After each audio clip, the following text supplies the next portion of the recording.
Jesus querido, mais uma vez nós nos voltamos para o teu coração para agradecer-te, Mestre, as bênçãos com que tens pavimentado nossos caminhos ao longo até dos séculos.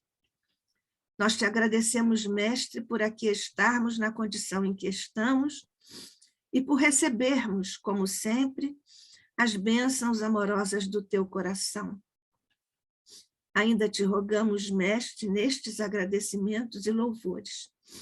Nós te rogamos as bênçãos por sobre o nosso querido Instituto de Cultura Espírita do Brasil, o ICEB, e por sobre, Mestre, todos aqueles que aqui trabalham em ambos os planos de existência, com bênçãos para os nossos mentores queridos, representados por Deolindo Amorim e Jorge Andréa.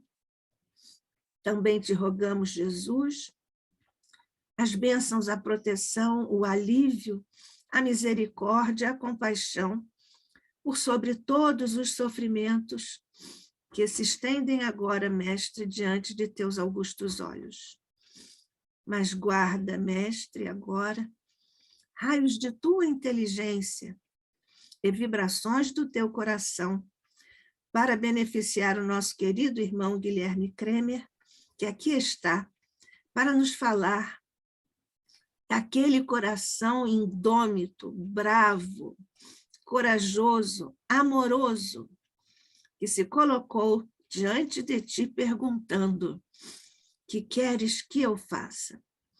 Nós, Mestre, imaginamos que neste instante tu queres que nós estudemos não só a Paulo, o grande apóstolo dos gentios, mas também, Mestre, a praticar o teu evangelho e a codificação sublimada da doutrina espírita pelas mãos, pelo coração e pela mente de nosso amado Allan Kardec. Guarda-nos hoje sempre, Mestre, sob a tua paz e a tua luz. Que assim seja, sob a graça de Deus, nosso Pai.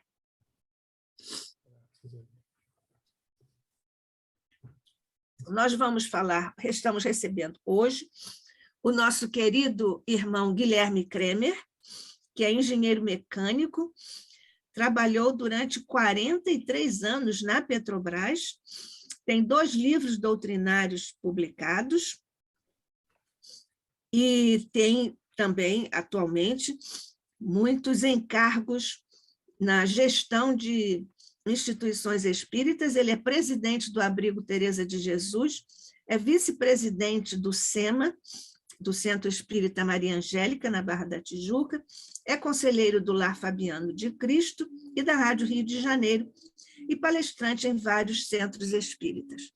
Agradecendo, Guilherme, mais uma vez, por você estar aqui para dar continuidade ao seu trabalho, que é uma coisa fascinante e emocionante sobre Paulo. Hoje, a grande atração é Paulo, o essencial das cartas aos Gálatas e aos Romanos.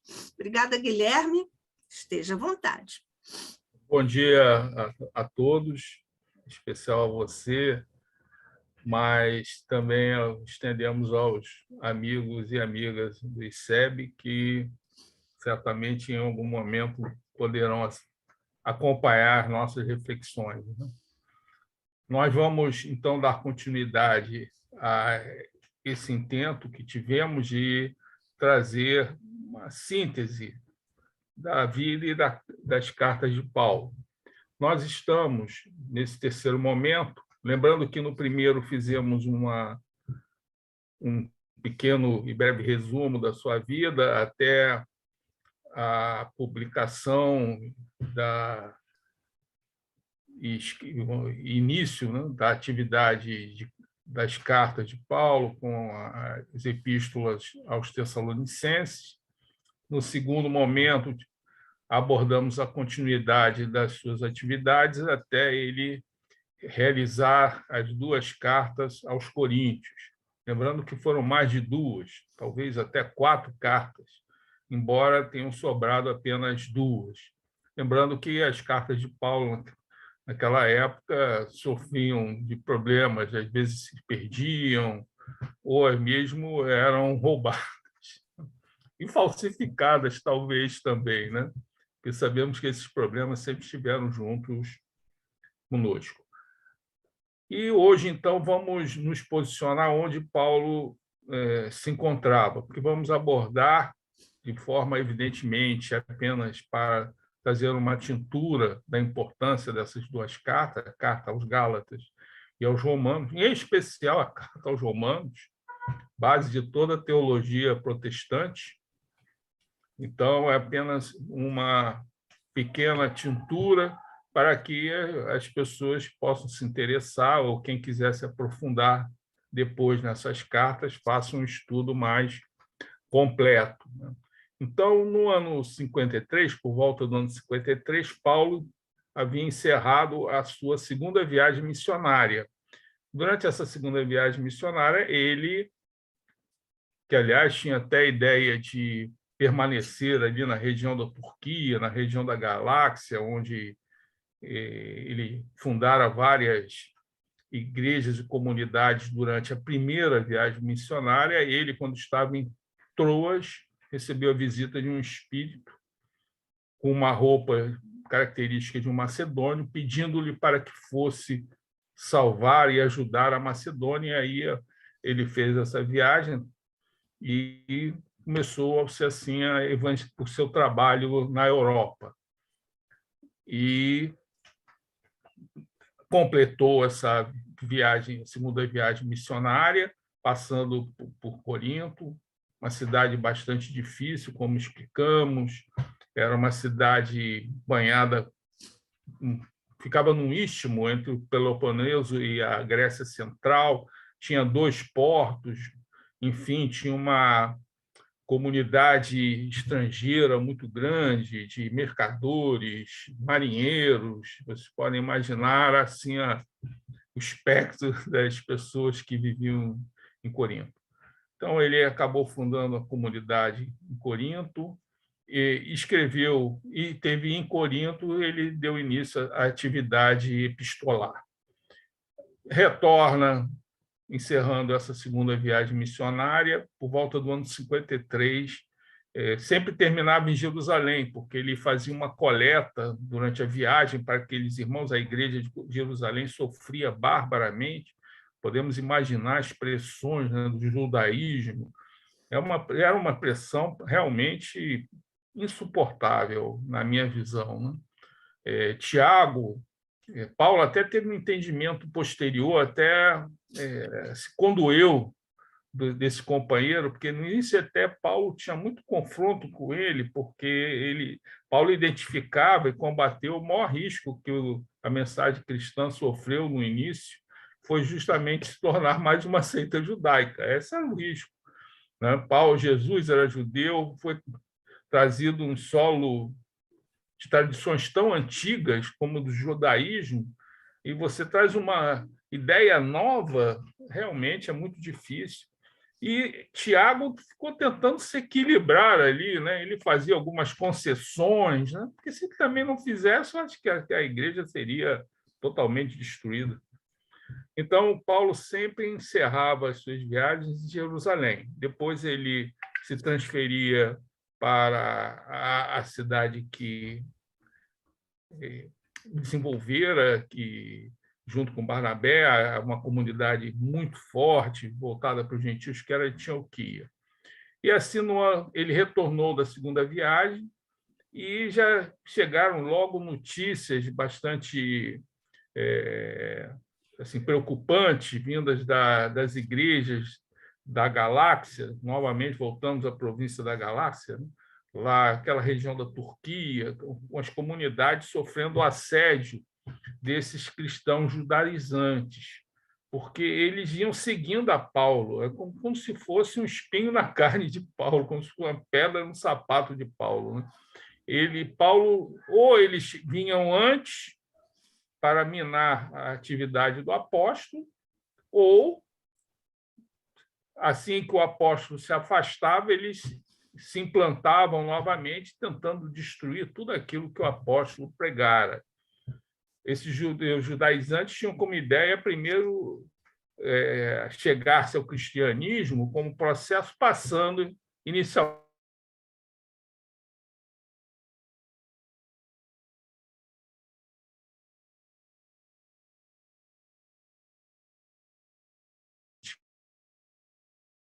né? Desde desde o início, tinha esse entendimento que você tinha que atender essas prescrições todas, senão você se tornava uma criatura miserável, você estava morto. Era quase como que um aprisionamento, aquelas regras, muitas delas regras sociais. Claro que aí nós vamos incluir também os 10 mandamentos de Moisés, mas, de qualquer maneira, era como que você ficar maniatado, né? E a mensagem do Cristo é uma mensagem de libertação espiritual, né? E Paulo vai abordar muito isso nessa carta que iremos daqui a pouco comentar sobre ela, que é a carta aos Gálatas. Então, Paulo inicia de imediato a sua terceira viagem missionária, lembrando, e temos que nos perceber que as viagens de Paulo eram muito longas, né? Nós falamos de viagem aqui, é uma facilidade hoje, né? Podemos avaliar o nosso Divaldo, né, que fez um trabalho, né, maravilhoso, semeando a semente do espiritismo em várias cidades do mundo, né? Ele vai de avião, então vai com rapidez, com todas as estruturas tecnológicas que podem proporcionar as facilidades, mas Paulo não tinha facilidade nenhuma, ainda tinha as perseguições, as lutas, enfim. Como a Nádia colocou, é um coração timorato, né, que para nós simboliza sempre uma referência. Então, Paulo deu logo início à sua terceira viagem missionária, passou inicialmente por essas igrejas da região da província da Galáxia, e aí Antioquia de Pisídia, Derbe, uma série de comunidades, e se deslocou para Éfeso. Ficou em Éfeso, estava em Éfeso. Em Éfeso, lembramos que ali era a cidade onde já se encontrava João, a mãe de Jesus, que foi cuidada por João, Maria. Você até, Nádia, relatou que você visitou, né, a casa de Maria. Me lembro bem disso, né, do teu testemunho, né, no Monte Coresos, uma coisa assim muito, muito bonita. E ele permaneceu lá um período bastante grande, quase 3 anos, e Éfeso ficava num posicionamento bom, porque ele poderia continuar a ajudar aquelas comunidades que vinham sofrendo sempre, como eu coloquei, né, o ataque desses... É quase um partido, vamos até entender, né, porque os judeus gostavam muito dos partidos religiosos. Eles tinham vários partidos religiosos na época de Jesus, né? Provavelmente eles queriam criar mais um partido religioso, que seria dos judeus cristãos. Provavelmente era quase uma atividade partidária. E a cidade de Éfeso era muito boa, porque era uma cidade importante, tinha um templo enorme, que era o centro, quase um centro cultural e de vida, a deusa conhecido como Artemisium, a deusa Artemis, tinha muitos sacerdotes, né?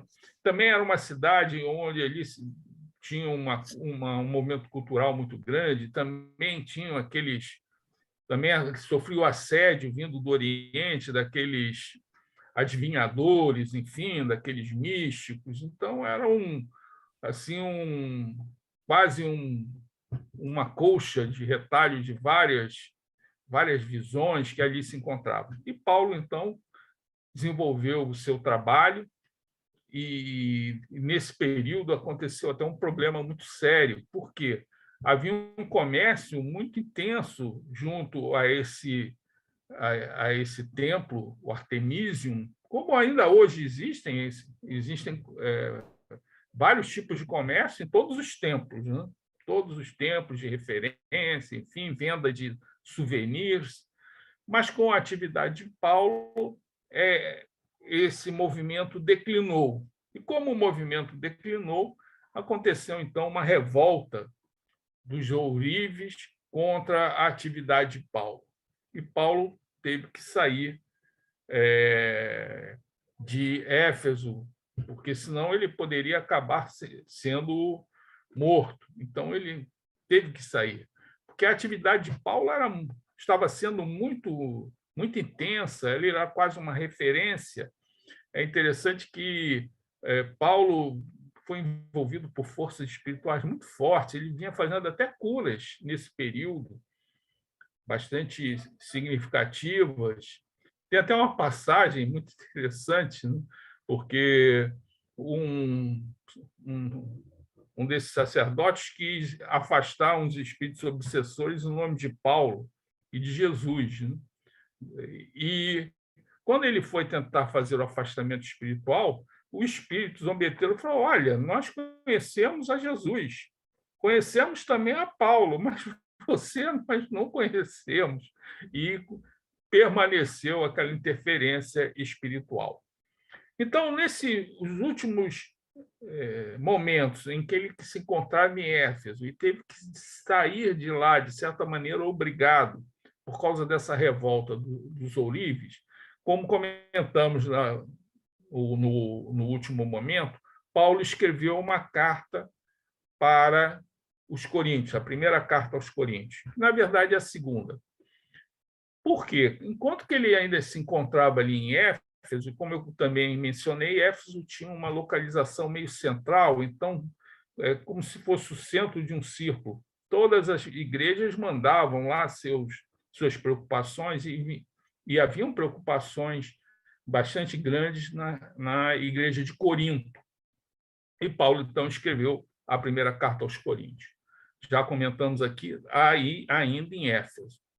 Só que nós gostaríamos de trazer uma visão, já as opiniões são evidentemente diferentes, mas nós gostamos muito de uma visão que coloca que a carta aos Gálatas teria sido escrita na mesma época em que for escrita a primeira carta aos Coríntios, até antes da carta aos Coríntios. Nós procuramos comentar sobre as duas cartas aos Coríntios no último momento, mas hoje queríamos fazer esse complemento. Então, na nossa visão, entendemos, claro, que isso aí é uma visão minha, claro, extraída de várias pessoas cultas e estudiosos que eu li, né?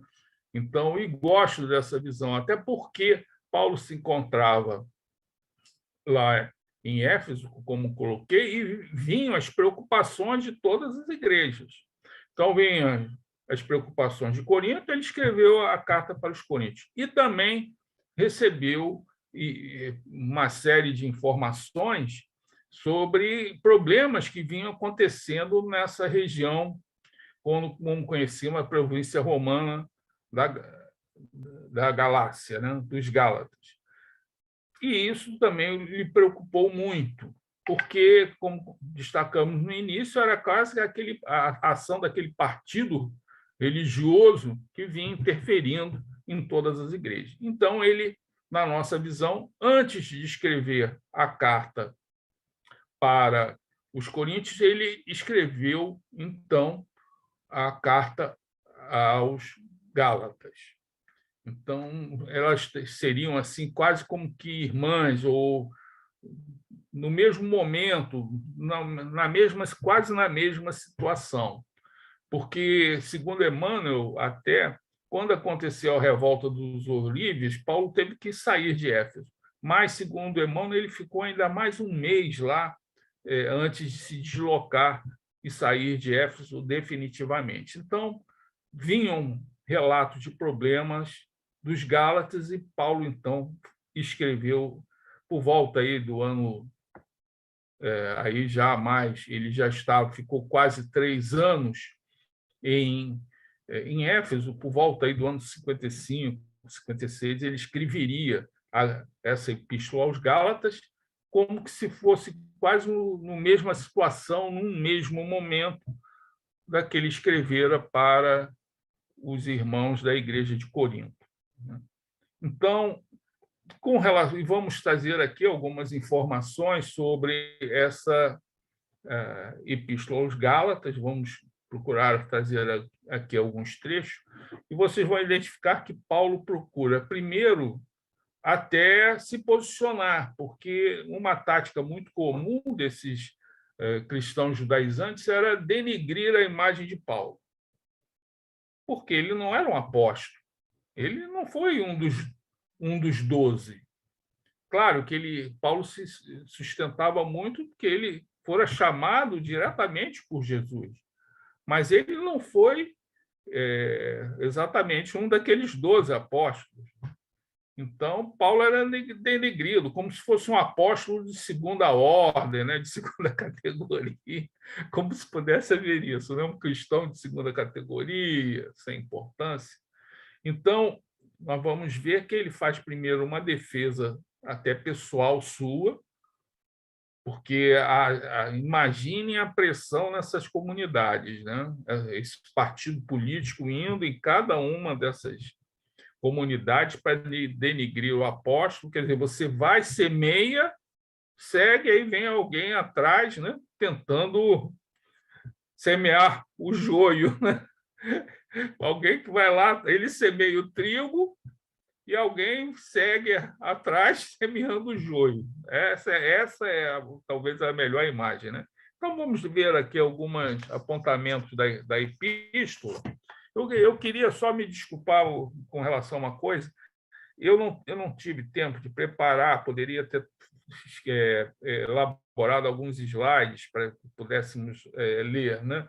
Direto e ler da tela. Mas eu acho que ficaria muito, assim, muito cheio de palavras e eu acho que até faz como se fosse uma nuvem nesse slide, né? Você olha assim, você quase nem acompanha. Então, eu preferi ler. Tá bom, então vou preferir ler. Então, vamos lembrar aqui alguns momentos dessa epístola aos Gálatas, onde eu procurei trazer, destaco que existem outras opiniões. Bem, sobre o Paulo, nós sabemos que existe um mar de opiniões, um mar de estudos, porque Paulo é inesgotável. Mas eu estou trazendo para vocês aquela visão que eu prefiro, que eu mais me afeiçoo. Então, eu gosto muito dos Gálatas, junto com a primeira epístola aos Coríntios, Paulo saindo de Éfeso. Antes dele sair de Éfeso, ele escreve essa carta, porque as preocupações eram muitas, né? Então, Paulo, eu vou ler aqui um trecho da carta, né? Paulo, apóstolo enviado, reparem que ele vai procurar enfatizar isso, olha, não da parte dos homens, nem por meio de pessoa alguma, mas por Jesus Cristo e por Deus Pai. Ele procura, sou apóstolo, fui enviado por Jesus e por Deus, né? Porque já denegriam ele, é um apóstolo de segunda categoria, né?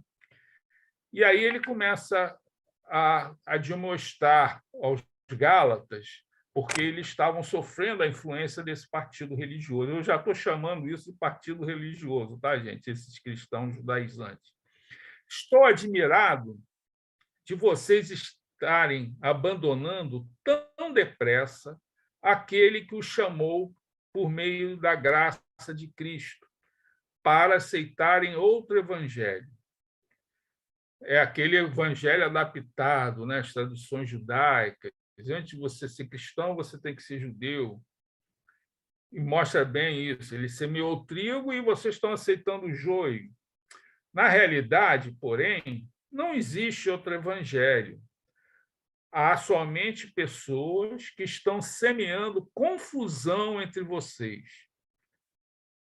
Isso é bem atual, né? Esses momentos, a confusão sempre existe. Nós é que temos que estar bastante alertas, né?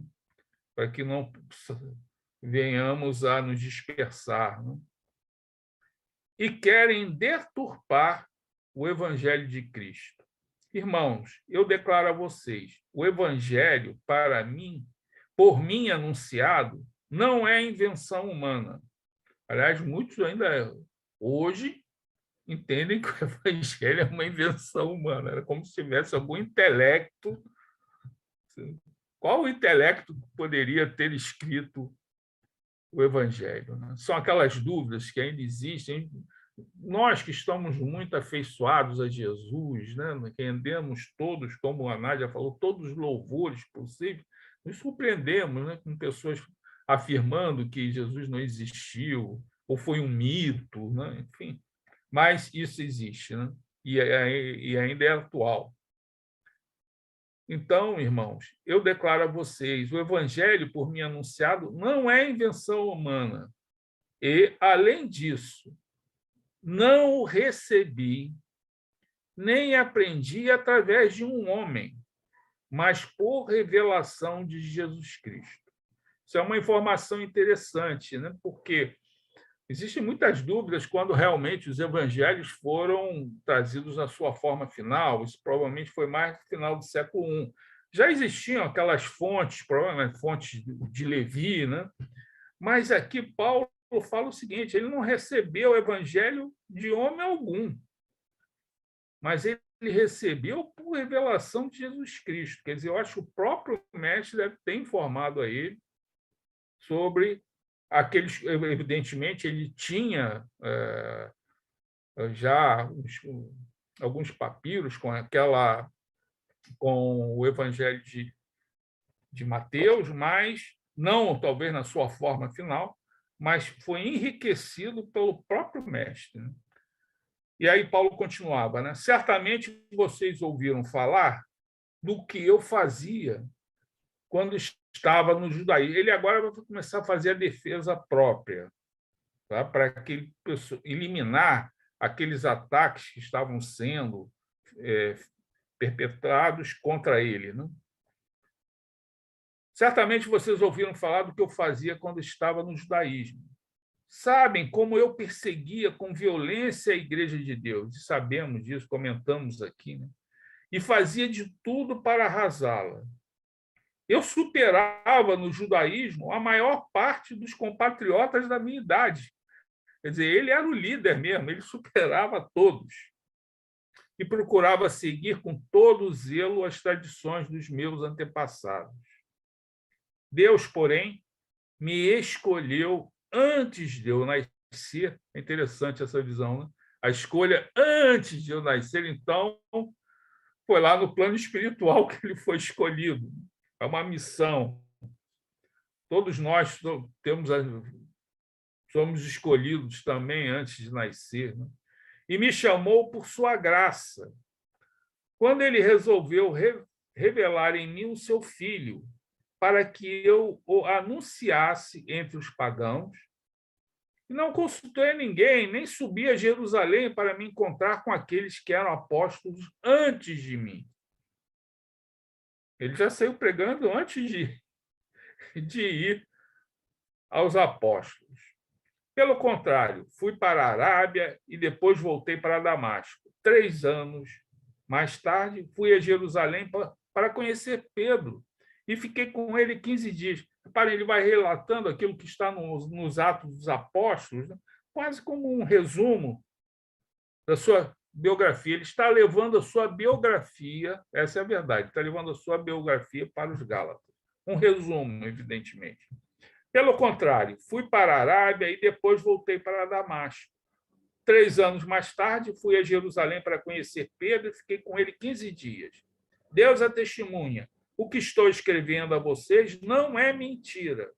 Depois, fui para as regiões da Síria e da Cilícia, de modo que as igrejas de Cristo na Judéia não me conheciam pessoalmente.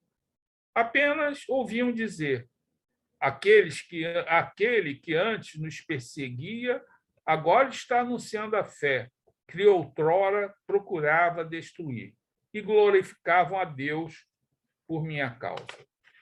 Então, são palavras de Paulo, quase como numa mini biografia. Depois ele fala que foi aceito pelos apóstolos. 14 anos depois, subi novamente a Jerusalém. Aliás, essa mini biografia nós fizemos no nosso primeiro momento, né? 14 anos depois, subi novamente a Jerusalém, dessa vez com Barnabé e Tito. Fui lá por causa de uma revelação e expus diante deles o evangelho que prego entre os gentios. Mas nem mesmo Tito, que estava comigo, foi obrigado a circuncidar-se, apesar de ser grego. Realmente, Tito acabou sendo circuncidado. Esse foi o famoso primeiro concílio de Jerusalém, aquele que foi realizado ao final da primeira viagem, ao final da primeira viagem de Paulo, no ano por volta aí do ano 49. Esta questão foi levantada porque alguns falsos irmãos infiltraram-se para espionar a liberdade que temos em Cristo Jesus e nos reduzir à escravidão. Então, quando ele fala liberdade e escravidão, aqueles ditames da lei, aquelas 600, mais de 600 prescrições. Você sabe que aqueles sacerdotes judeus, eles utilizam até aquele livrinho da lei, né? Colocam na testa, como se, aliás, se passasse daquele papelzinho para a mente, seria bom, né? Que aí nós iríamos aprender. Podíamos botar aqui também o Evangelho e o Livro dos Espíritos, né? Mas sabendo que não funciona assim. Não nos submetemos para que a verdade do Evangelho permanecesse com vocês.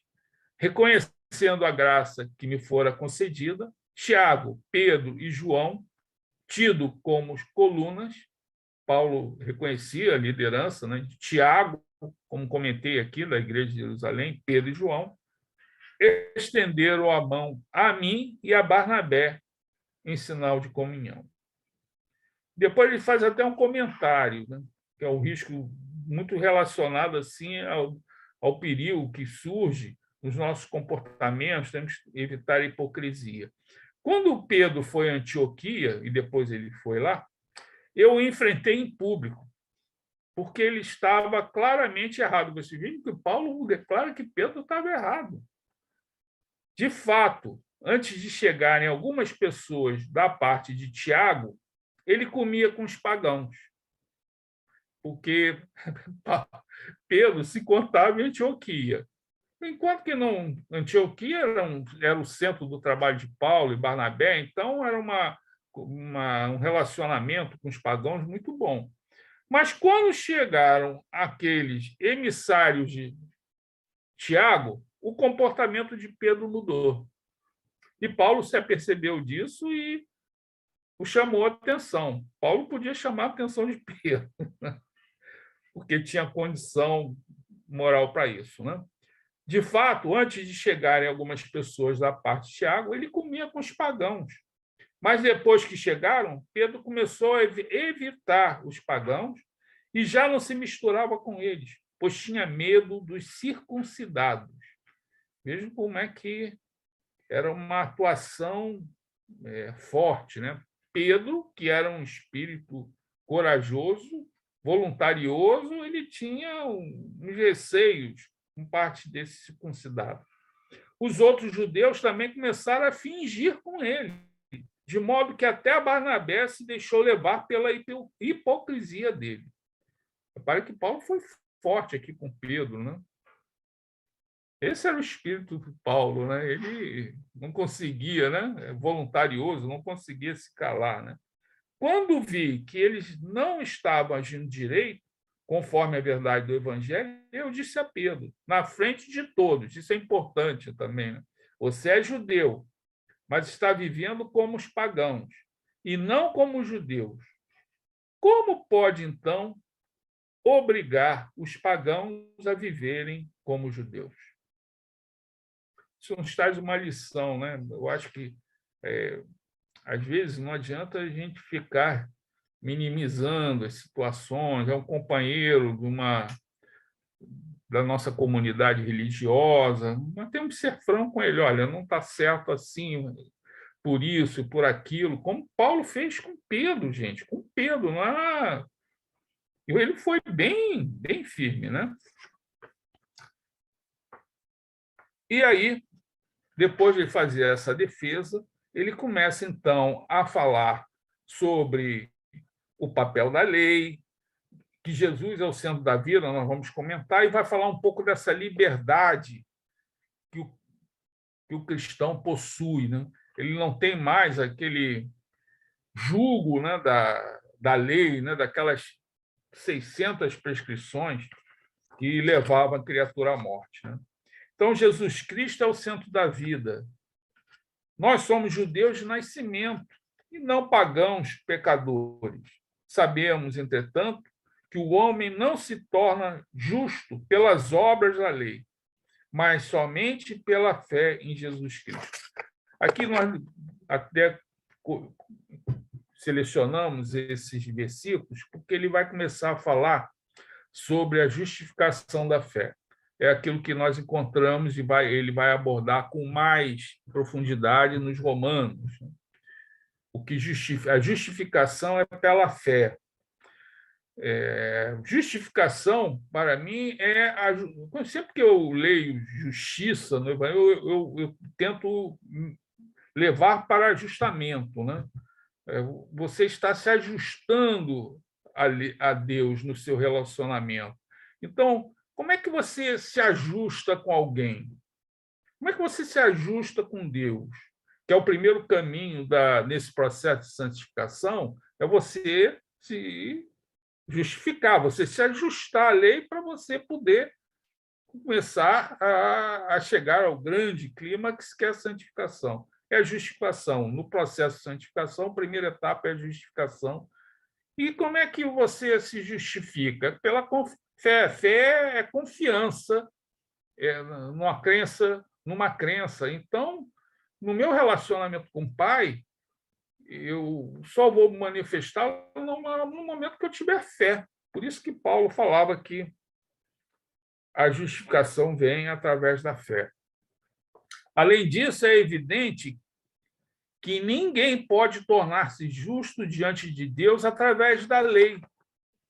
Se fosse, seria... E era difícil, né? Porque ninguém conseguia cumprir aqueles 600 prescrições, ninguém. E nós sabemos que não são essas prescrições da lei que vai fazer a criatura justificada. O que vai justificar a criatura, isto é, ajustada a esse relacionamento com o Pai, né? É quando você confia nele. Aliás, é assim conosco, né? Nos nossos relacionamentos, né? Nós só somos verdadeiramente amigos daqueles com quem nós confiamos. Ou você não confia numa pessoa, mas já pega na base esse relacionamento, né? Já pega na base. Então, você tem que ter a fé. Nesse relacionamento com o Pai, a base é a fé. É a fé como confiança nele, né? Ora, a lei não se baseia sobre a fé, pois diz: quem praticar os preceitos da lei viverá por meio deles. Então, Paulo começa a lembrar que esses preceitos não justificam a criatura. É difícil. Na verdade, eles escravizam as criaturas a uma série de prescrições incríveis. E Jesus trouxe a fé, apresentou a fé de uma forma maravilhosa para que as pessoas pudessem se libertar, né, quase dessa escravatura. Então, vou aqui mais para frente, já que nós vamos falar aqui, vamos ler sobre a experiência dos Gálatas. Então, tem um momento que, depois de trazer outras recomendações e falar, Paulo afirma o seguinte: Gálatas insensatos, quem foi que os enfeitiçou? Vocês que tiveram diante dos próprios olhos uma descrição clara de Jesus Cristo crucificado, respondam-me somente uma coisa: foi por causa da observância da lei que vocês receberam o Espírito? Ou foi porque vocês ouviram a mensagem da fé? Vocês são tão insensatos a ponto de ter começado com o Espírito, isto é, com a visão de Jesus que Paulo trouxera. E agora vão terminar na carne, com aquelas prescrições exteriores, mais de 600 prescrições. E aí vamos ler mais 3 versículos aqui, dessa epístola e deixamos para os companheiros a leitura, né, das demais orientações. Escravidão e liberdade. Então, vamos ler esse tema aqui, que é bastante importante. Vocês que querem ficar submetidos à lei, me digam uma coisa. Repare que ele volta sempre à lei por causa daquele partido político e religioso que vinha fazendo. Ele semeava, eles iam semear o joio em cima da semeadura de Paulo. Vocês que querem ficar submetidos à lei, me digam uma coisa. Será que não ouvem o que diz a lei? De fato, aí está escrito que Abraão teve 2 filhos. Aí Paulo vai se utilizar muito a figura de Abraão, né? Que teve uma filha com uma escrava Agar e teve também o seu filho, né?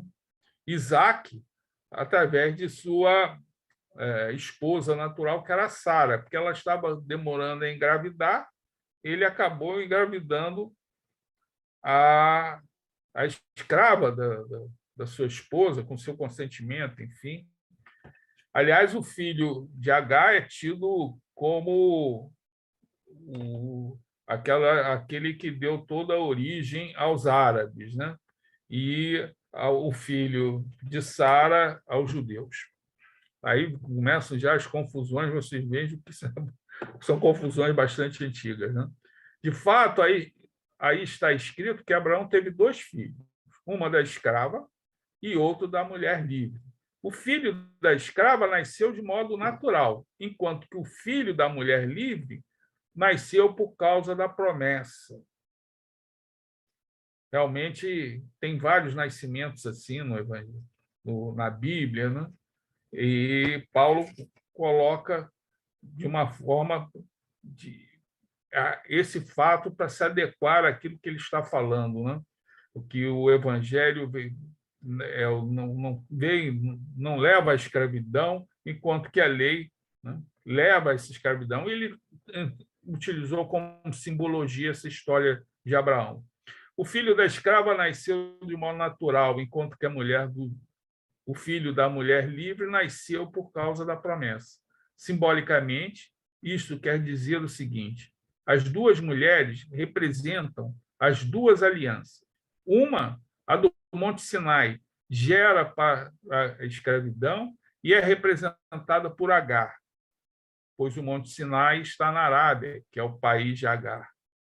E Agar corresponde a Jerusalém atual, que é a escrava junto com seus filhos.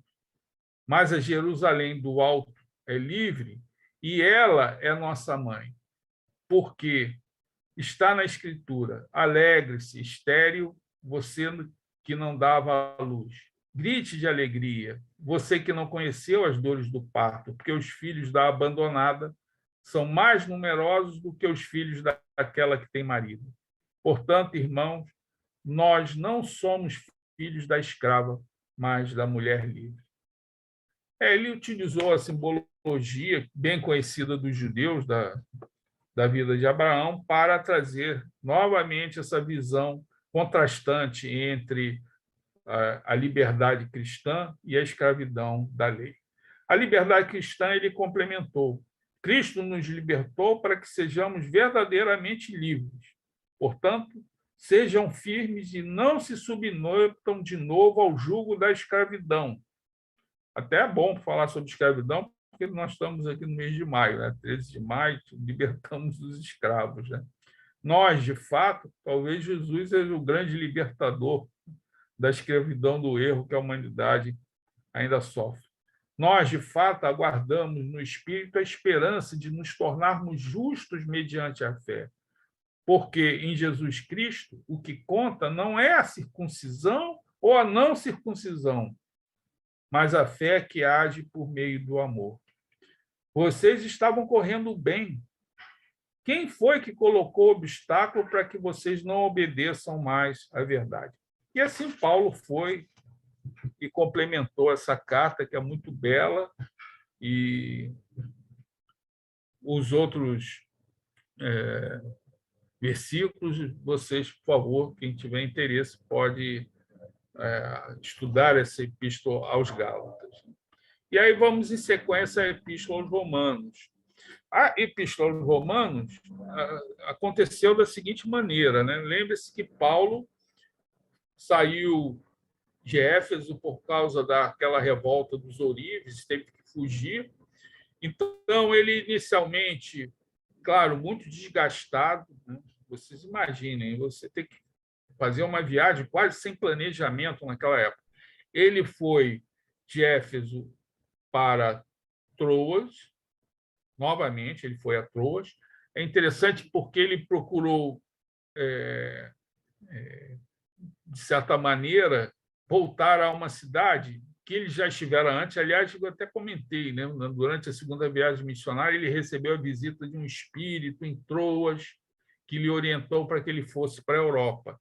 E em Troas, parece que nessa primeira passagem, na segunda carta, ele não deixou, não conseguiu desenvolver nenhuma comunidade. E parece que nesse momento, nessa terceira viagem, ele conseguiu desenvolver ali uma comunidade em Troas. Parece que ele estava devendo alguma coisa ao povo daquela cidade, né? De lá, ele pegou um barco e foi de volta, né, para a região da Macedônia, foi para Filipos, na Macedônia, já muito cansado, muito depauperado apóstolo. E lá ele se encontrou com Lucas, que se encontrava em Filipos, e ficou até impressionado, né, das condições do apóstolo, e sabemos que Lucas era médico e procurou tratar de Paulo. Foi bastante importante esse encontro.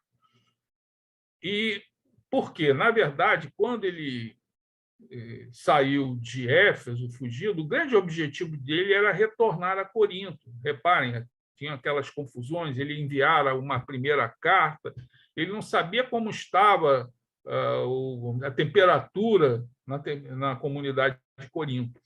E quando ele chega em Filipos, retorna Tito de Corinto e trazendo boas notícias para ele. Olha, Paulo, a comunidade recebeu bem na verdade, sua primeira carta, na essência e na realidade a segunda. Parece que a comunidade se equilibrou. E ele ficou tão feliz que ele escreveu a segunda carta aos Coríntios, como comentamos no segundo momento, né?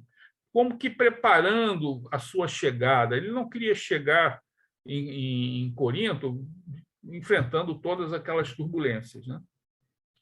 Mas, como as notícias eram boas, ele escreveu uma carta, a segunda, que já comentamos, e depois se encaminhou para Corinto. E aí, quando chegou lá em Corinto, aquela cidade que já comentamos também, com as suas características especiais, ele encontrou uma comunidade pacificada. Então, isso foi um período até de refacimento para o apóstolo, né? Depois de tantas lutas.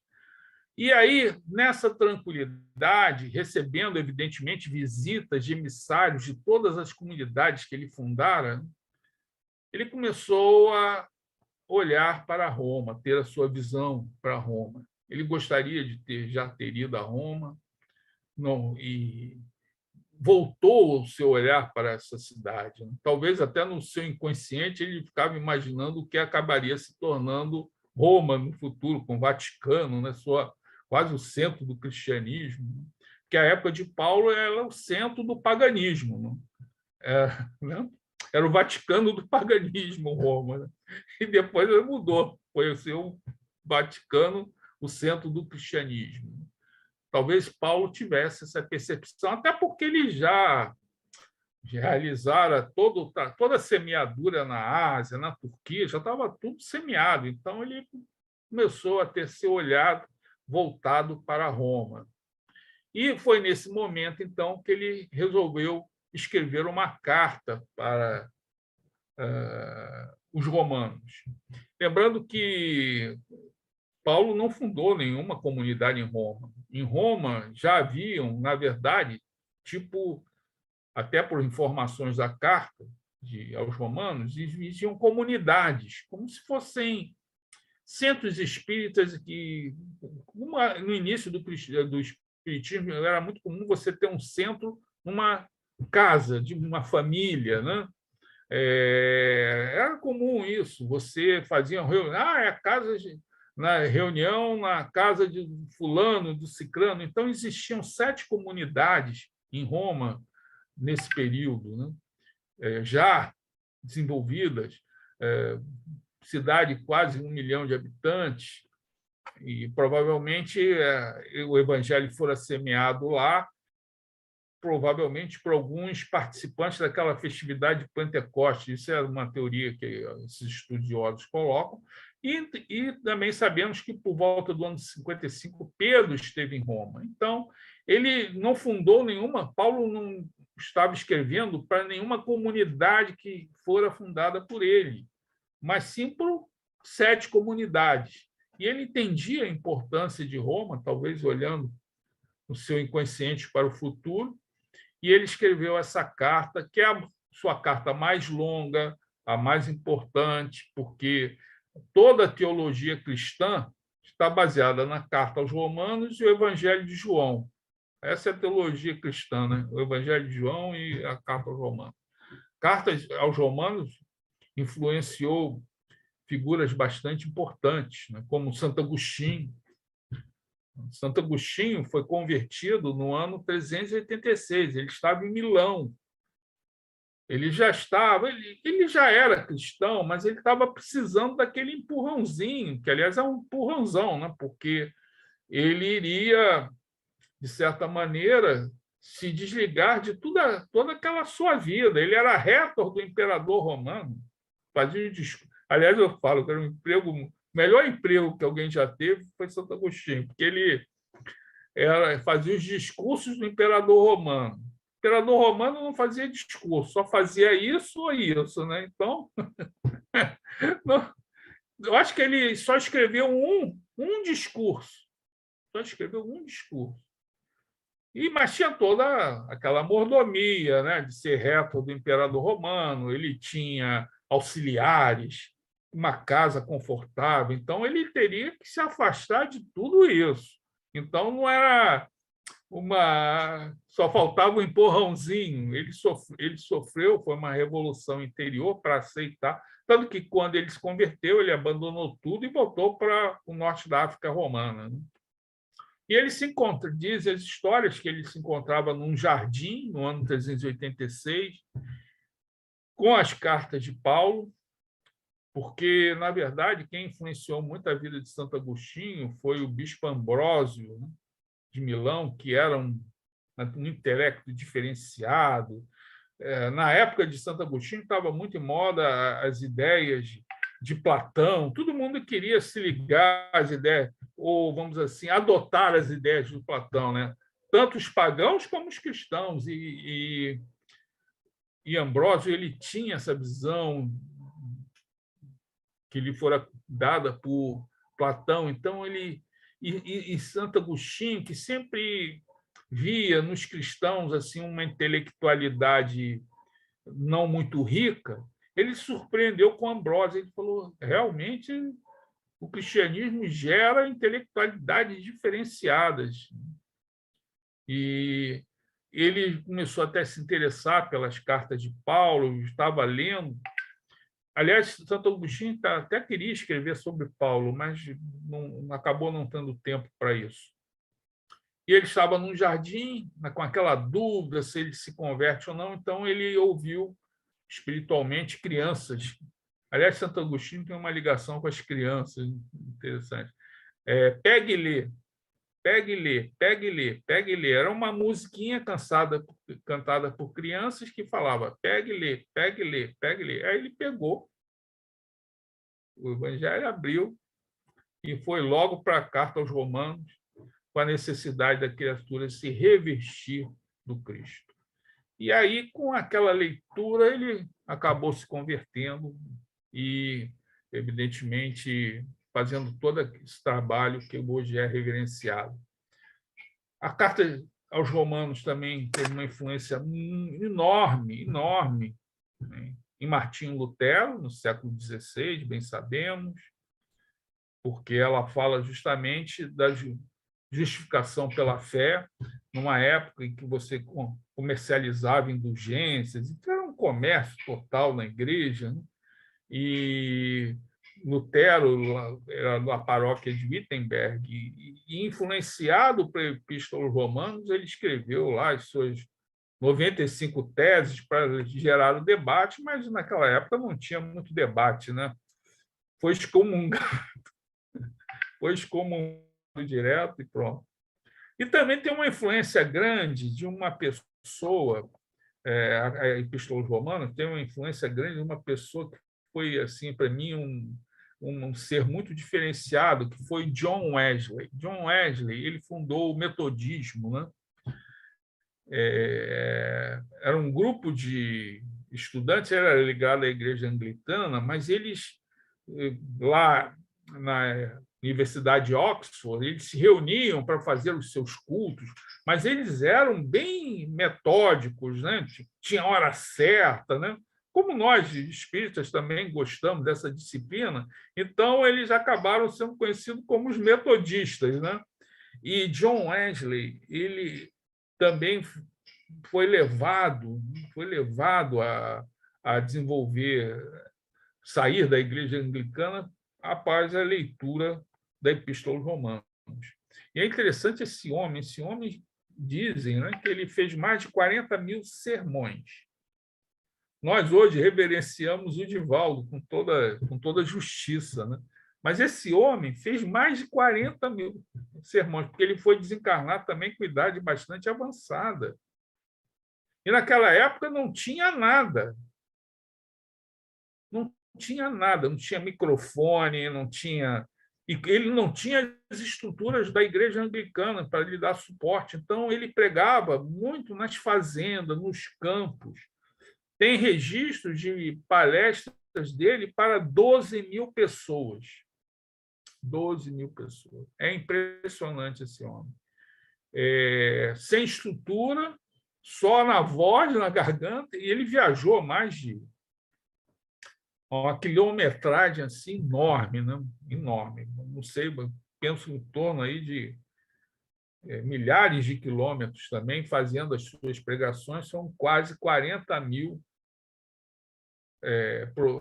sermões realizados por John Wesley no século XVIII. Um século difícil, porque ele também pregava a caridade, era aquela época da Revolução Industrial na Inglaterra, onde as pessoas trabalhavam 18 horas por dia, as crianças também trabalhavam, não tinha regulamentação nenhuma, crianças que deviam estar estudando estavam trabalhando, morrendo de tuberculose, enfim, foi um período bastante difícil e esse homem conseguiu levar a passar a mensagem do Evangelho e também ajudar as criaturas. Então, Paulo escreve para os romanos essa carta e ele, tentando trazer assim, uma visão inicial, ele faz uma análise da humanidade antes de Cristo. E ele coloca que todos estão em erro. E faz uma análise. Os pagãos, eles tinham a visão de Deus pelas leis naturais e estavam em erro. E também comenta sobre os judeus. Os judeus tinham conhecimento da lei e também estavam em erro. E quem veio trazer a mensagem da fé foi Jesus. Então, ele faz uma análise da humanidade antes de Cristo e uma análise depois de Cristo. Até porque ele era assim, ele também era um antes de Cristo e outro depois de Cristo. Como cada um de nós também somos um antes de Cristo e depois de Cristo. Então, eu vou aproveitar aqui e ler só alguns versículos dessa carta. Como lhes falei, é a carta mais longa de Paulo. Então, o tema geral da carta: não me envergonhe do Evangelho, pois ele é a força de Deus para a salvação de todo aquele que acredita, do judeu em primeiro lugar, mas também do grego. De fato, no Evangelho a justiça se revela única e exclusivamente através da fé. porque conforme está escrito na Escritura, o justo viverá pela fé. Justo, para mim, como ajustado, né? Eu gosto de ver sempre o justo como ajustado. Isso é uma visão do professor Pastorino, e aí, sendo visão dele, é a minha também. Eu sigo o nosso professor Pastorino, né? Então, como eu falei, ele faz uma análise da condição dos pagãos. Eu vou ler só aqui um pequeno trecho, né?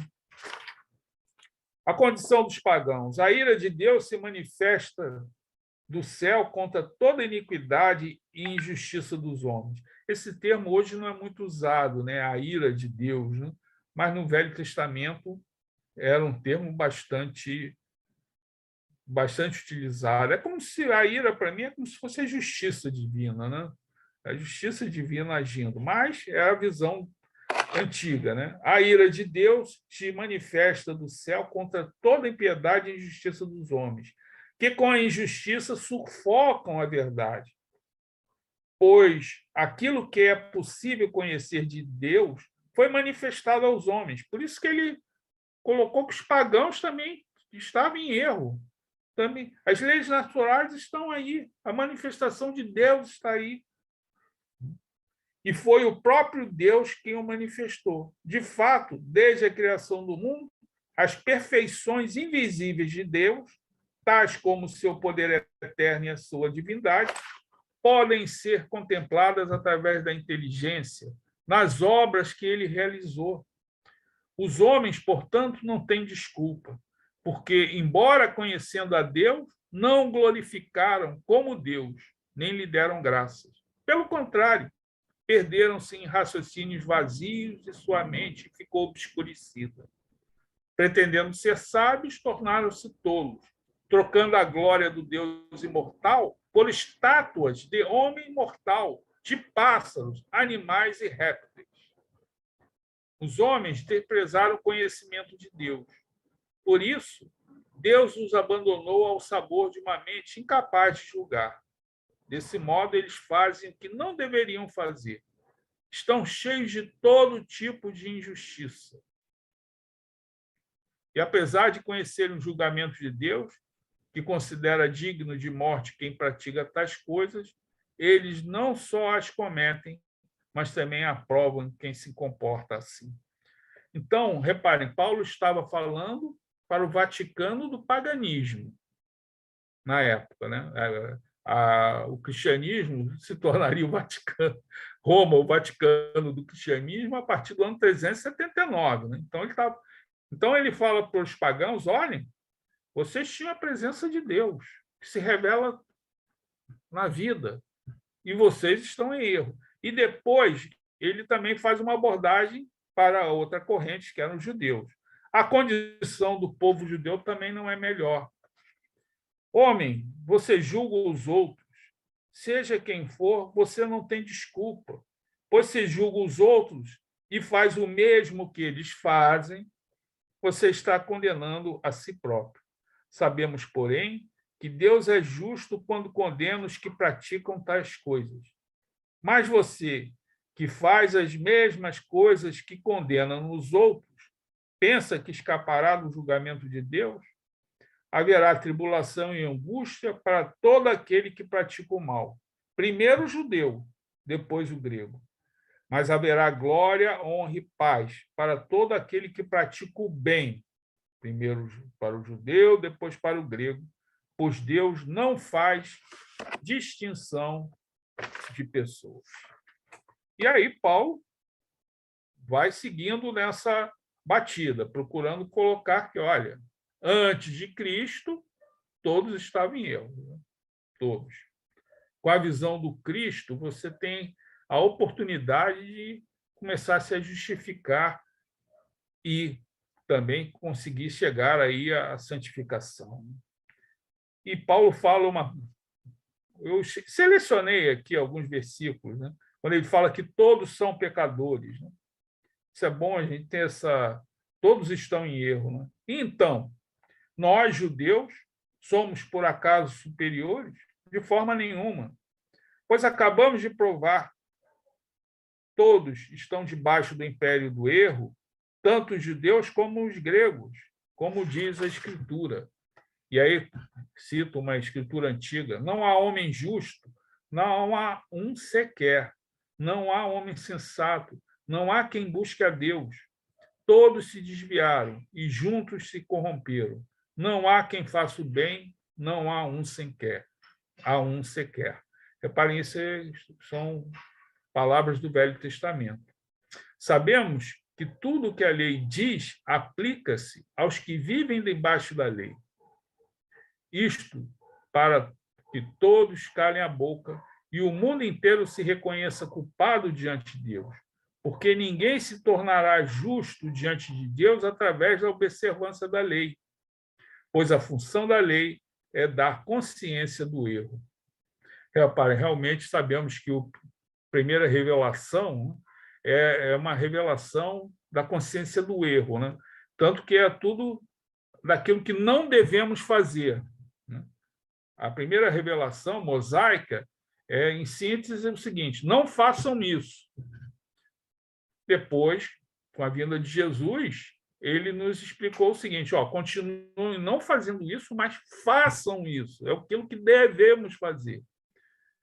E dizem que a terceira revelação nos explica por que devemos fazer aquilo que Jesus nos ensinou, né? Vou ler mais 2 versículos aqui dessa carta, que é muito longa, mas eu estou procurando trazer a síntese, né? A justiça pela fé. Vamos de novo falar um pouco sobre aquilo que é tão caro para os protestantes, né? Agora, porém, independentemente da lei, manifestou-se a justiça de Deus, testemunhada pela lei e pelos profetas. Realmente, a lei e os profetas preveram a chegada de Jesus, né? É a justiça de Deus que se realiza através da fé em Jesus Cristo para todos aqueles que acreditam. E não há distinção. Todos pecaram. Todos estavam em erro. Ele já tinha comentado, né? Tanto judeus quanto pagãos.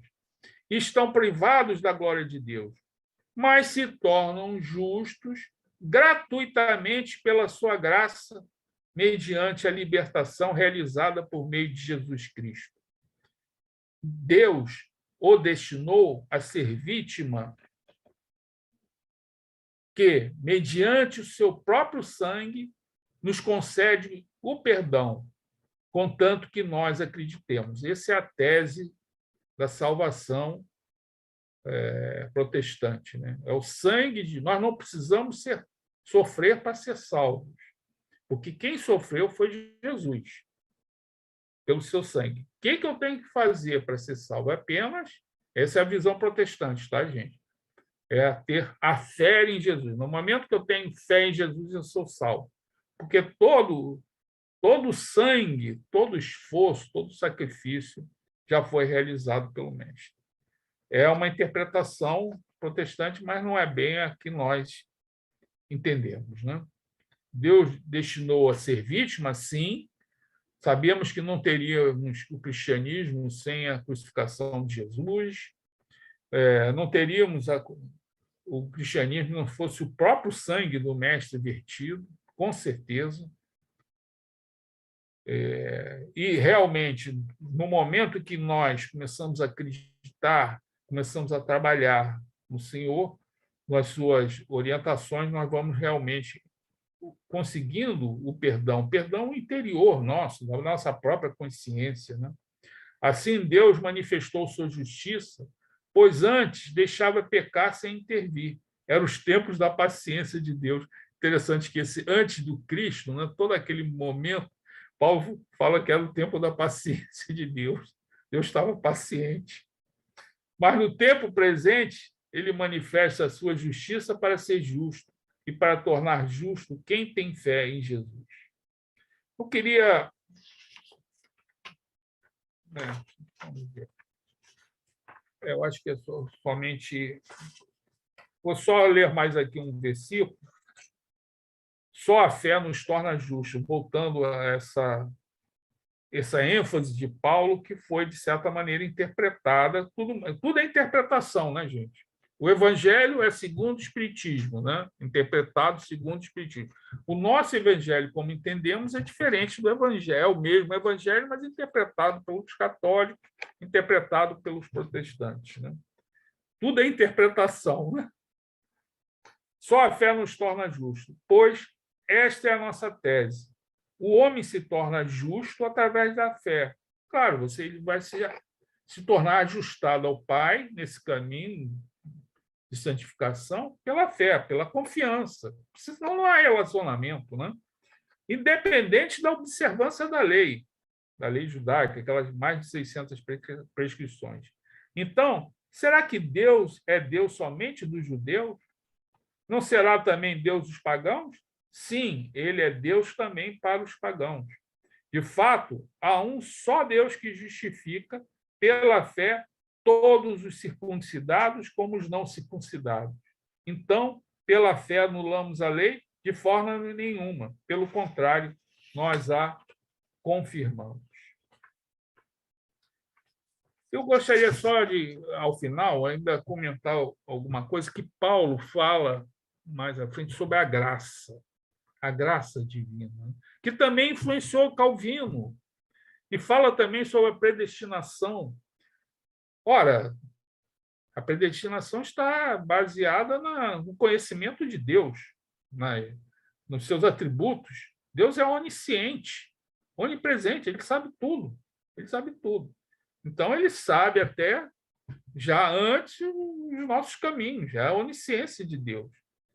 Mas, a partir daí, se estabelece aquela ideia de que estariam criaturas destinadas, como Calvino, né, que levou isso ao extremo, né, a um extremo da predestinação, isto é, você teria pessoas predestinadas a se salvar, né? Aliás, é um problema isso, porque muitos religiosos, né, imagina aqueles que iam para os conventos, ficavam naquele ascetismo, né? Mas se eu não estou predestinado a me salvar, por que eu estou aqui nesse convento? Né? Era bom eu saber antes se eu estou predestinado ou não. A predestinação, que depois foi totalmente intensificada por Calvino, uma visão realmente, na nossa visão, bem distorcida, né? Realmente reflete essa onisciência de Deus. Como Paulo foi chamado antes. Deus já sabia que ele iria conseguir realizar, porque é o atributo do Pai, né? E vem a questão da graça, né? Que a graça imerecida, que não seria graça. Aliás, graça é uma palavra muito bonita, né? Qual é a sua graça, né? Eu acho uma palavra muito bonita. É muito importante, tanto no protestantismo como também no catolicismo, a palavra graça. Na doutrina espírita, não, ela não tem muito isso como teologia, embora o nosso Emmanuel afirme que nós estamos sob o regime da graça. A vida que Deus nos concedeu é uma graça. Eu tenho a graça de viver. Mereci isso? Não, estou vivendo. É a graça divina. A prece é uma graça. Quantas graças, que é um favor imerecido, né, nós recebemos de Deus. Então, eu acho muito bonito. Claro que não com aquela visão da teologia, né, que você recebe uma graça merecida e aí você vai ser salvo. Não, mas como função precípua de Deus, da sua misericórdia, né, da graça divina. Eu acho muito bonita a palavra. Acho que nós devíamos falar mais sobre graça. Claro que aí muitas pessoas levam a essas consequências teológicas que eu acho que não seriam utilizadas pelos protestantes, mas para nós não está longe disso. Mas a graça divina está aí. Nós vivemos, o ar é uma graça de Deus, a vida é uma graça que nós recebemos, né? Gratuitamente, né? E às vezes até imerecidamente. Essa é a verdade, é a graça imerecida. Então, eram essas reflexões que nós queríamos trazer para vocês hoje, colocando que essa carta é realmente muito importante. Eu procurei aqui sintetizar ao máximo os seus principais apontamentos. essa carta, junto à Epístola aos Gálatas, representam a base da teologia cristã para muitos, não tanto para a doutrina espírita, não tanto para a doutrina espírita, mas principalmente para a maioria do cristianismo, que são os protestantes católicos. Mas tem uma pequena minoria que não consideramos essa carta como realmente um símbolo de conhecimento, de orientações de Paulo, mas não damos a importância teológica que é dada a ela por outras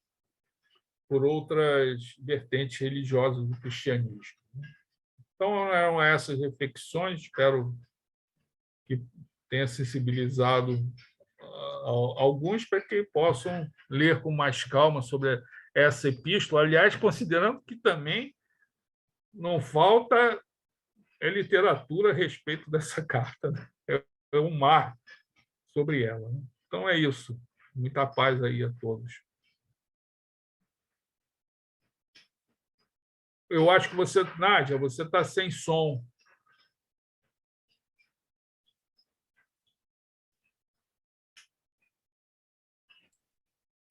Guilherme Kremer, nós estamos muito agradecidos, o ICEB está muito agradecido pela sua palestra, que sempre nos traz um acréscimo, um enriquecimento, uma coloração, não só de cultura, mas de sensibilidade e de familiaridade com Paulo e com as cartas de Paulo, que são, na verdade, São Paulo, né?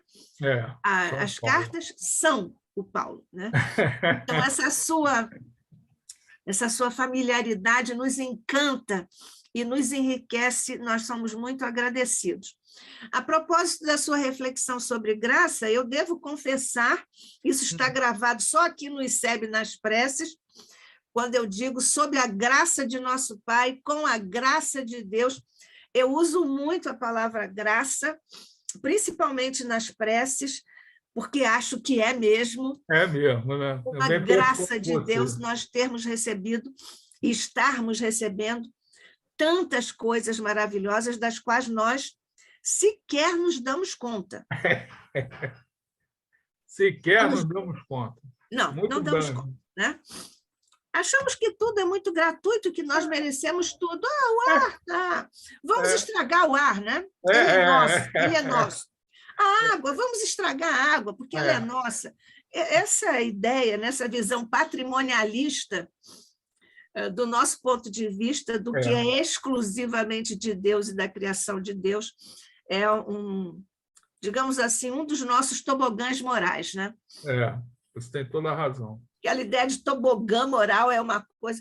Tobogã é interessante, né? Eu digo tobogã moral porque nós vivemos à custa de tobogãs morais. Estamos nos livrando dele, mas não é muito fácil, né? Nós sabemos.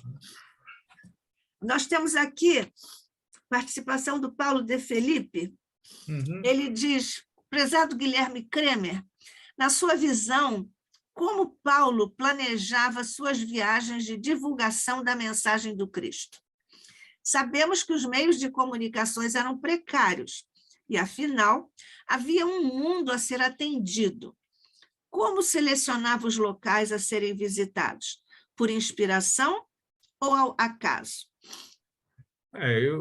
Companheiro, eu tenho a impressão que era por inspiração, porque o contato de Paulo com Jesus, nós não temos assim muita informação, mas devia ser muito constante. Tanto que nessa carta aos Gálatas, ele fala que recebeu o evangelho do próprio Jesus. Então, era a orientação espiritual, como também Estevão foi designado para ser o grande auxiliar de Paulo. Então, Paulo, na verdade, acabou sendo um grande instrumento, né, da espiritualidade, levando o apóstolo para os locais que eram mais necessários, né? Porque nós não sabemos muito, não conhecemos muito desse planejamento espiritual, né? Mas, certamente, esse planejamento aconteceu. Claro que aí que também não vamos desconsiderar a própria intelectualidade e posicionamento de Paulo. Ele recebia essa orientação, mas ele também tinha todo esse conhecimento, até um conhecimento oriundo, estratégico, sabia qual era o ponto terrível que assaltava as comunidades cristãs e pelos quais ele tinha que combater. Foi aquilo que nós comentamos, né? Não fazia do evangelho ou do cristianismo mais uma seita ou um partido religioso. Então, ele tinha bem essa consciência e, através do seu esforço, evidentemente orientado pelo alto, pelo mais alto, ele conseguiu fazer esse desenvolvimento, né? Aliás, existe aí uma dica para nós, né? Quando o Espírito se apresentou a ele em Troade, e disse para ele ir para a Macedônia, não é isso? Isso. Então, isso aí é uma marca que nos indica que o alto o estava dirigindo, encaminhando, sugerindo os passos subsequentes. Muito bem lembrado, Nádia. Realmente, esse acontecimento marca bem essa relação, né? É porque ele estava na segunda viagem, como eu comentei, e aí foi a Troade, ou Troas, né? E recebeu essa orientação direta: vá para a Europa, e aí, ou para a Macedônia. E aí ele foi. Realmente bem lembrado, obrigado. Acho que é isso, você que nos traz as informações, a gente só usa um pouquinho. É isso aí. Externaliza aí essa orientação direta, né, do Paulo. E como eu falo, né, na carta, eu fui programado, toda essa programação já estava feita, escrita por ele, né? Então, mostra toda essa programação espiritual já adredemente realizada, evidentemente, nas suas linhas gerais, né? Porque também temos a nossa interferência no nosso próprio livre-arbítrio, no mergulho da matéria. Pode haver alguns ajustes, certamente deve acontecer, né? Até algum momento ele pode ter ido para algum lugar que não era bem exatamente aquele momento, mas era o que inspirava Paulo ali na sua percepção, e ele foi, né? Mas certamente ele foi muito bem guiado, né? Como você mencionou. E você veja também o grau de lucidez do espírito, né? Desde o plano espiritual, eu já estava sendo o vaso escolhido. É engraçado que isso acontece nesse momento, porque antes, talvez ele também se considerasse um vaso escolhido, mas para o judaísmo. Não sabemos isso, né? Mas também para ele era Deus, né? Era Deus. Talvez ele, também concordo com você, acho que naquela fase antes de Cristo, né? Depois do Cristo. Ele também talvez sim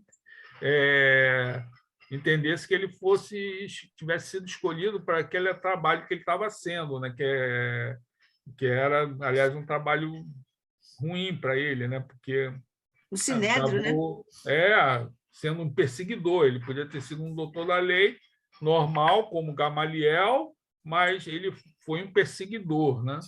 E isso realmente contribuiu, acho que até contribuiu um pouco para as dificuldades que ele teve que enfrentar, porque, na verdade, ele mandou lapidar a Estevão, né? Então, ele criou ali alguns compromissos espirituais para ele também, né? Com certeza. O que é um exemplo bom, Guilherme, não sei se você concorda, para o fato de que nós nos encontramos com as consequências do que nós fazemos. Isso mesmo. Então, isso aí é um exemplo, no meu entendimento modesto, cabal, de que, porque aí é na mesma encarnação que ele encontra, né?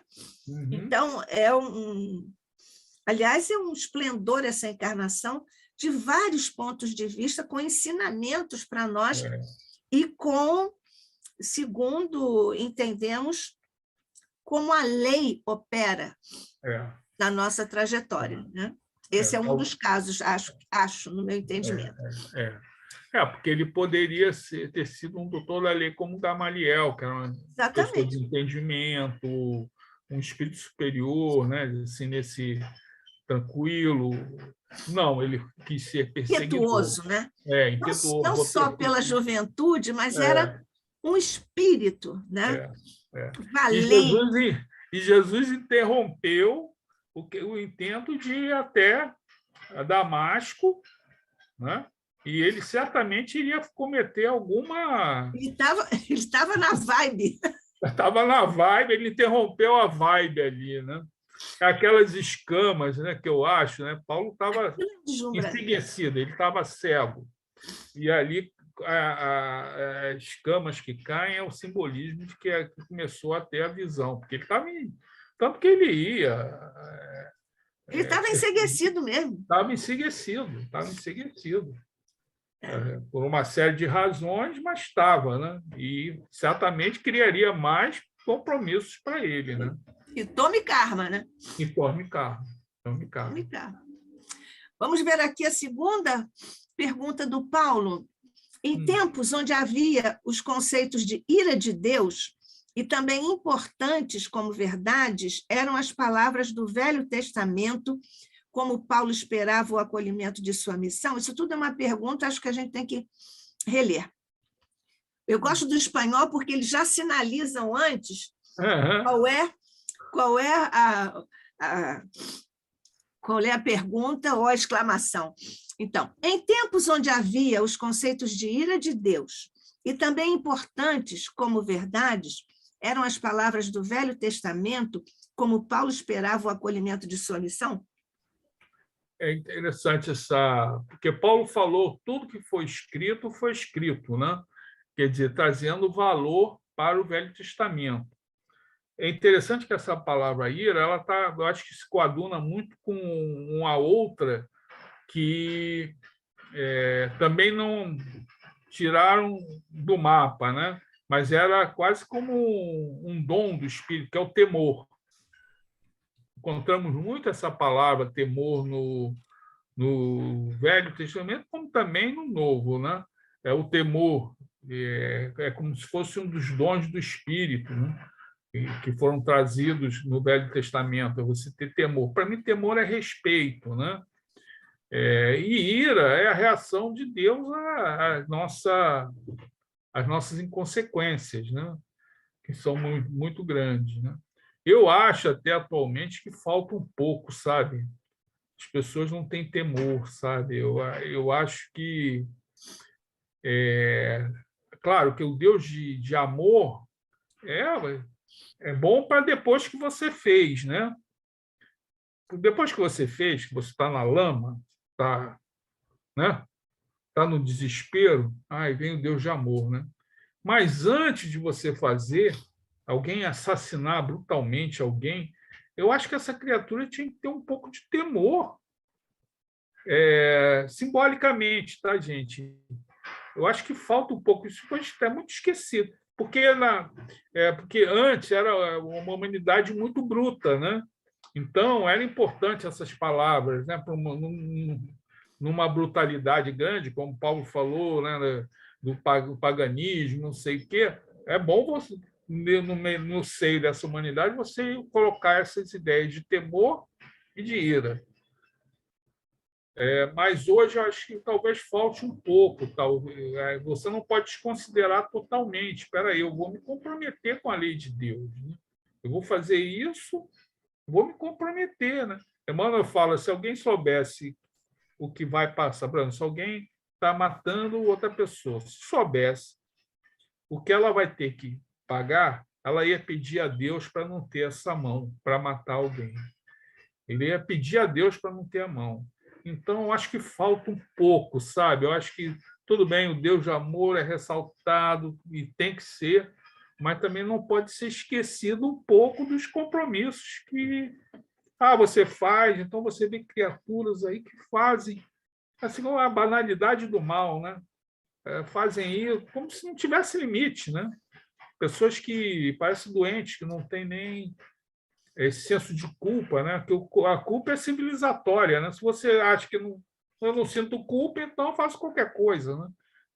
Então, eu acho que tem um pouco disso. E acho que, às vezes, é bom a gente se lembrar, não ficar destacando, claro, mas, olha, tem a ira de Deus, tem a reação das leis divinas, né? Você está sob leis divinas. Tem leis Exatamente. divinas. Porque na antiguidade era conhecido como a ira de Deus. E o temor, né? O temor é respeito. Para mim, temor aí que eles ensinavam é respeito a Deus. Será que alguém tem. Está faltando temor, está faltando respeito a Deus. As pessoas fazem o que querem. Você vê aí, eu estava comentando, eu vi um noticiário das 6 horas na televisão, é só, parece o policial, né? Cadê o temor dessas pessoas que fazem agressões, as mais perversas? Bem, Acho é o que falta final um dos pouco. tempos, né, Guilherme? É, É o é, é final isso. dos tempos, né? Mas É. você veja, é, essa sua reflexão sobre os assassinatos, eu lembro que a prece do Geraldo de Aquino, que a Rádio Rio de Janeiro usa o tempo todo, e você tem uma relação também com a Rádio Rio de Janeiro, eu Aham, também tenho, aham, é bem forte, né? O Geraldo de Aquino, na prece que nós continuamos a usar, principalmente às 18 horas, ele pede que seja sustada a mão do assassino, porque ele não é, sabe. O Geraldo de Aquino diz isso, né? E é uma coisa bastante forte para nós, né? é. Isso também nos reporta esse linguagem freudiana diria a autorreferência do homem, né? Nós Aham, diríamos 913, que é o egoísmo, eu sou eu e o resto é o resto, mas isso também tem atualmente esse estudo aprofundado, que, aliás, nós também agradecemos aqui ao Vilmar Alves Pereira, nosso companheiro lá de Rio Grande, no Rio Grande do Sul, está fazendo para nós um estudo muito aprofundado, interessante, sobre o antropoceno, que é uhum, exatamente esse momento em que o homem se acha à medida de todas as coisas, não, ou seja, não há medida, né, para é, ele, né? é. Então, até recomendo aqui às pessoas que não, os companheiros que não têm podido estar aqui conosco neste horário, porque o Vilmar usa este horário também, mas podem ir lá ao portal ICEB para Uhum. ouvir o antropoceno e a cosmocena, tudo que ele estuda, ele tem livros, inclusive, sobre isso, está aqui nos ajudando a estudar e aprofundar isso. Então, você já encerrou, mas eu queria te perguntar o seguinte: o papel do Tiago lá na Aham, Casa do Caminho me parece uma coisa muito importante. Ele era antipatizado, porque ele tinha relações, né, é, com os outros, né? E aí eu acho que a relação que o Tiago tinha com o outro mundo, digamos assim, né? uhum. É uma relação que, de uma certa forma, em algumas ocasiões, protegeu a Casa do Caminho. Você concorda com isso? Não, com certeza. Acho que até Paulo teve essa percepção, segundo Emmanuel, né, no final, né, ele teve essa percepção que Paulo, você vê que Paulo chamou a atenção de Pedro, né? Puxou a orelha de Pedro, Puxava a orelha. puxava a Mas orelha. Então, é, ele puxou, deve ter puxado a orelha de Tiago, né?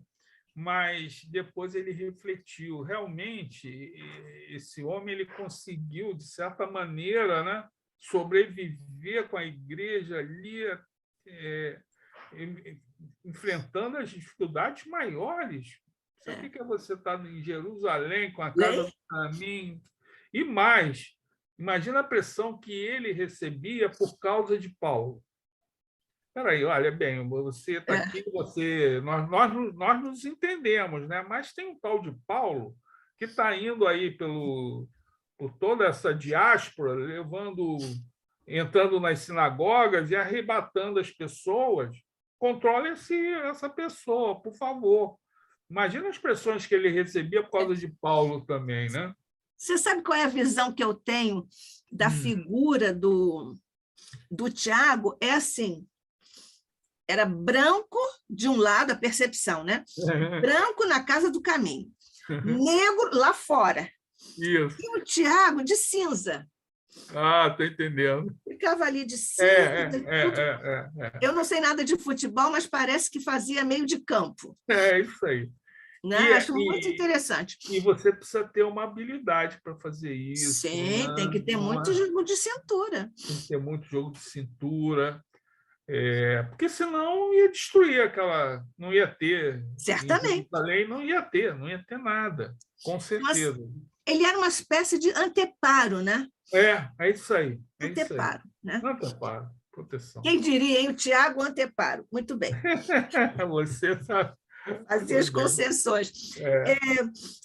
Você tem noção, eu não sei se eu li isso, mas você pode me esclarecer. O Paulo andou, porque você lembrou muito bem. Hoje vamos de avião, mas o Paulo ia a pé. Isso. De barco, quando era o caso. Ele andou 22 mil quilômetros? Eu acho que sim, porque tem as informações. Só na Galáxia, que era aquela região ali da Turquia, né? Nas 3 viagens ele passou por essa região, né? Você vê como a Turquia, né? Eu não conheço a Turquia, mas imagino que tem influência de lá de Paulo enorme, né? Aliás, muita gente vai à Turquia para ver esses recantos aí que Paulo viveu. Só nessas. Eu fui, eu vi onde Paulo discursou, tudo. Foi que bom, né? Uma emoção total. Nessas 3 viagens, mais ou menos, foram quase 4 mil quilômetros, quase 5 mil quilômetros, mas só nessa região. Só nessa região. Agora, depois, quando ele foi para a Europa, também tem a viagem, a 4ª viagem que ele fez, mas é a viagem da prisão. Dizem que ele esteve na Espanha, mas não. Emmanuel fala que ele esteve na Espanha, mas não tem poucas referências, né? Deve ter sido rápido. Então, realmente, ele andou uma quilometragem bastante grande. Bastante. Eu acho que ele tentava evitar era ir de barco, né? O barco era complicado naquela época, né?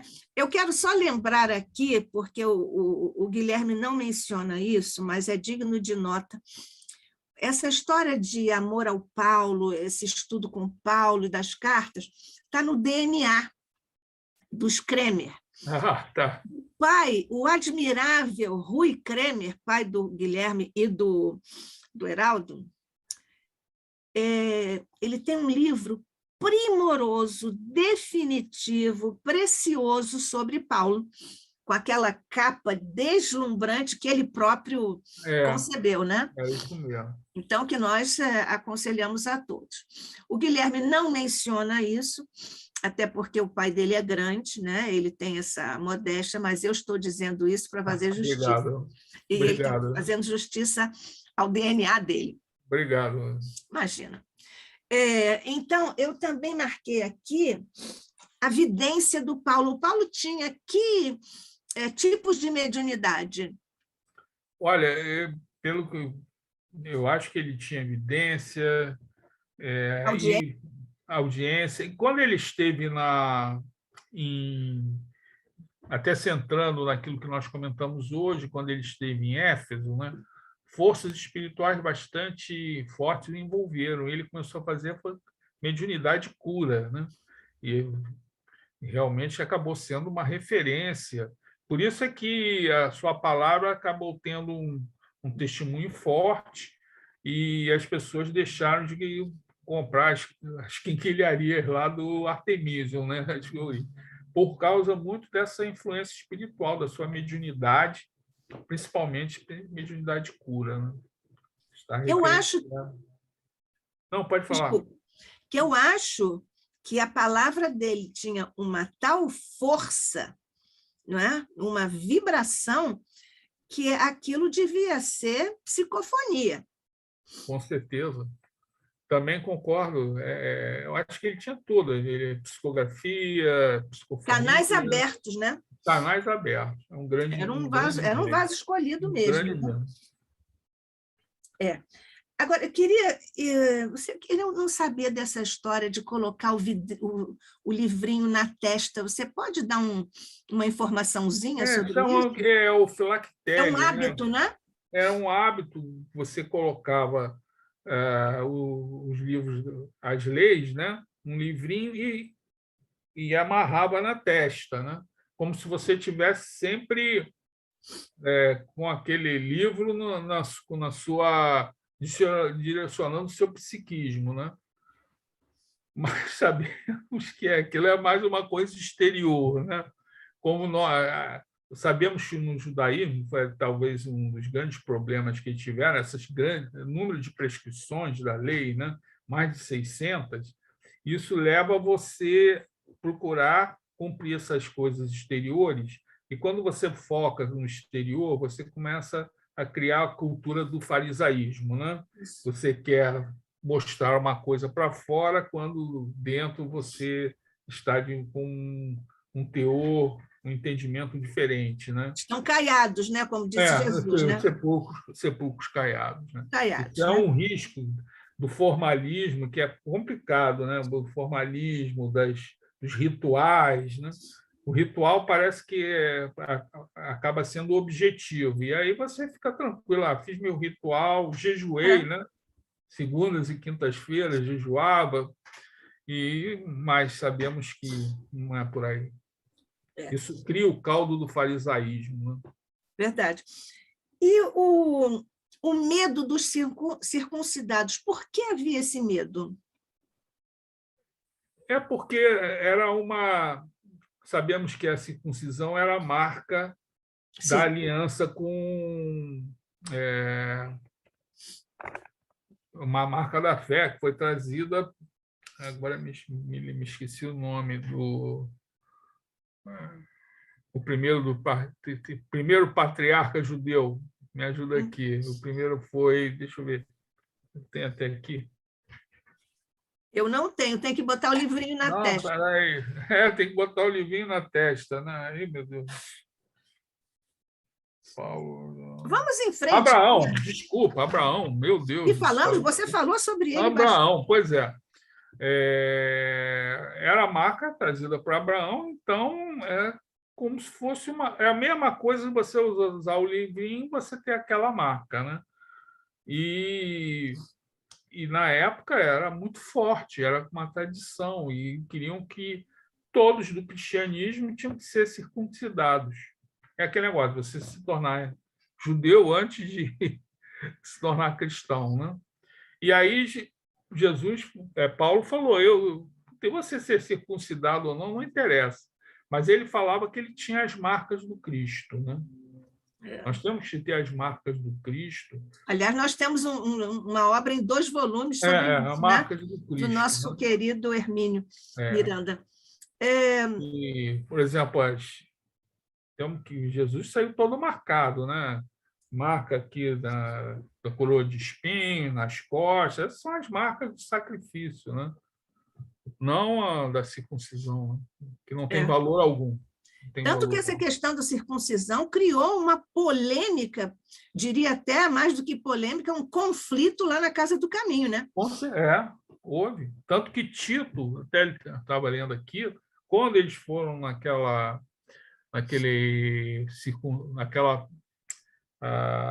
reunião que aconteceu, né? O primeiro concílio em Jerusalém, considerado, né? No ano 49, Tito acabou sendo circuncidado. Mesmo não foi. Força, né? Isso, o Paulo ficou ressentido com isso, mas ele anuiu para tentar apaziguar e chegarem aí ao que ele queria, né? A liberdade para que ele fosse pregar o evangelho. Naquela hora ele foi um pouquinho cinza, né? Ele foi um pouquinho Tiago, né? Foi. Ele foi Tiago ali. Sempre por grandes causas, né? Tanto ele quanto quanto o Tiago. Eu vou perder aqui, mas vou ganhar ali, né? Essa é exatamente. A tese, né? Eu poderia... O Paulo quer fazer uma observação, Paulo? Sobre esse assunto que eu estou ouvindo, me parece o seguinte: bom, a circuncisão era para a pessoa se mostrar como judeu, no caso, né? Era uma imposição dos judeus para os homens. Mas aí, nos tempos de hoje, que a gente fala em igualdade, e as mulheres? Quer dizer, ninguém tocava nisso, como que elas poderiam se revelar judias, porque eram casadas com judeus? Quer dizer, a gente contextualizando para os dias de hoje, será que a gente pode dizer que eles eram tremendamente machistas na visão atual, porque só se falava de um homem, do sexo masculino? Será que eu estou errado nessa visão? Gostaria que vocês me esclarecessem. Obrigado. Obrigada, Paulo. Pelo que me toca nesta encarnação. Eu acho que o Paulo mencionou bem, é algo sem sentido, e é a tradição que permanece. Você vê um culto religioso na sinagoga, está lá os homens, né? Tudo é centrado neles, e as mulheres ficam, né, num segundo andar, apenas observando, né? Era muito patriarcal a sociedade judaica. E continua ainda. Claro que você tem movimentos lá em Israel contra isso, né? Com certeza, né? Eu acho que são mais os ortodoxos que ainda mantêm essas tradições tão antigas. Né? É uma tradição exterior de 3.000 anos, ou 3.000 anos atrás, que continua ainda hoje. Quer dizer, se para Paulo já não servia para nada, imagina hoje, né, Paulo? Imagina hoje. Imagina hoje. Né? Quando você citou, você é judeu, mas come com pagãos, existe aí, claro, tudo é cifrado no Evangelho, né? A linguagem do Evangelho é toda cifrada, né? Aqui, isso é alimentar-se dos pagãos, o perigo estava na inalação, digamos assim, na introjecção de padrões vibratórios mentais ou mento-espirituais que vinham dos pagãos, do ponto de vista do alimento espiritual. Eu acho que é mais ou menos isso mesmo. O paganismo, né? Paulo foi bem duro, que ele fala que ele estava em erro, embora tivesse toda a lei natural à sua volta, né? O que eu acho muito interessante, que num outro comentário na carta, ele afirma o seguinte: quando você começa a adorar estátuas de homens, né? Ou, como ele falou, até de animais, de répteis, você tira de si a noção do divino, né? Claro. Você tira a noção do divino, porque você está adorando uma estátua de um homem. Isso foi o grande problema do paganismo. E aí cria, evidentemente, toda essa questão esse modelo mental, né, que você é alimentado por esse modelo mental.